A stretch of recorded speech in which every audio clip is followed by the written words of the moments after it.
terjangkit virus corona.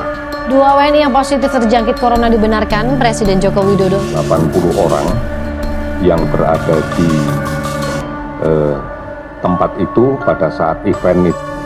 Merespon hal tersebut, Bapak Presiden telah menunjuk Kepala BNPB sebagai Ketua Tim Pelaksana gugus tugas percepatan penanganan COVID-19. Virus corona resmi berstatus menjadi bencana nasional.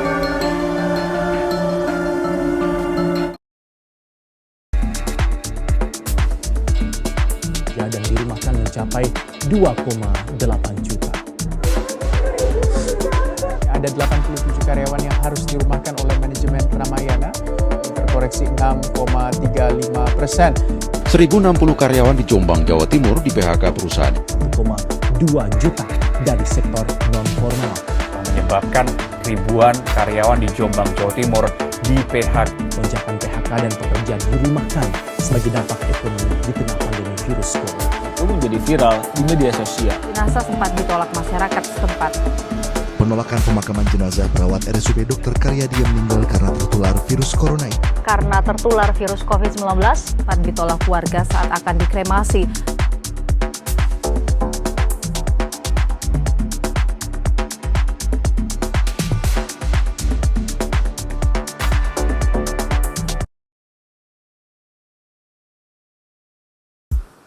Pemerintah menambah anggaran penanganan COVID-19 sebesar Rp405,1 triliun dalam APBN. Tidak hanya suntikan belanja bidang kesehatan, dana ekstra difungsikan untuk 3 hal lainnya. Program pemulihan ekonomi nasional justru mencadangkan anggaran terbesar, yakni Rp150 triliun, disusul oleh jaring pengaman sosial serta insentif perpajakan dan stimulus kredit usaha rakyat. Jaring pengaman sosial disiapkan mengingat aktivitas ekonomi terpukul di tengah pembatasan sosial. Bantuan sosial akan diterima 10 juta keluarga melalui program Keluarga Harapan, 20 penerima melalui kartu sembako, 5,6 juta orang melalui kartu prakerja. Pemerintah juga mencadangkan dana Rp25 triliun untuk pemenuhan kebutuhan pokok. Selain itu, pemerintah membebaskan pembayaran tarif listrik bagi 24 juta pelanggan listrik 405 volt ampere, sedangkan bagi 7 juta pelanggan dengan daya 900 volt ampere bersubsidi hanya perlu membayar 50% tagihan. Kebijakan ini berlangsung selama 3 bulan. Guyuran stimulus ekonomi bakal membuat belanja negara membengkak.